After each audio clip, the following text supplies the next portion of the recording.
నేను షిఫ్ట్కి వెళ్ళేటప్పుడు సడన్గా మా బాస్ అయితే వచ్చిండు. సో మా బాస్తో మాట్లాడానమాట, చాలా ఫ్రీగా మాట్లాడా. బాస్, నీకు ఈ బిజినెస్ పెట్టడానికి ఎంత మనీ ఖర్చు పెట్టుంటారు మీరు అని చెప్పేసి.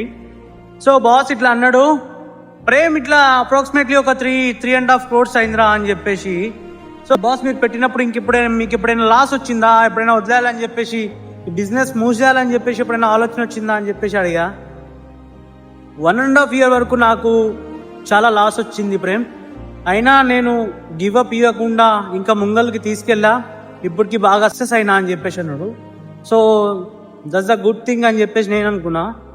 ఇంకా మెయిన్ థింగ్ ఏంటంటే, సో మీరు ఇండియాలో బిజినెస్ పెట్టినప్పుడు మీరు ఎలా ఆలోచిస్తారు అని చెప్పేసి సడన్గా బాస్ అడిగేసరికి నేనన్నా, బాస్ మేము ఇన్ కేస్ బిజినెస్ పెట్టామనుకోండి, 1 year లాస్ వచ్చింది అనుకోండి, మేము క్లోజ్ చేసేస్తామని చెప్పేసి అన్నా.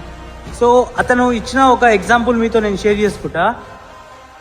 సముద్రానికి మనము చేపలు పట్టుకోవడానికి వెళ్తాం ప్రేమ్, గాలం వేస్తే చేపలు రావు, ఆ గాలానికి ఒక చేప వేసి లోపల వదిలినామనుకో చేపలు పడతాయి అని చెప్పేసి అన్నాడు. నా మైండ్ దొబ్బింది. ఎందుకంటే చూసినావా, వాళ్ళ మైండ్ సెట్, వాళ్ళ థాట్స్ ఇట్లున్నాయి. మనము లాస్ రాగానే మూసేస్తాం, కానీ వాళ్ళు లాస్ వచ్చినా సరే గివప్ ఇవ్వకుండా ఏం పెడితే బాగుంటుంది, ఎట్లా ఇస్తే బాగుంటుంది అని చెప్పేసి ఆలోచిస్తారు. అది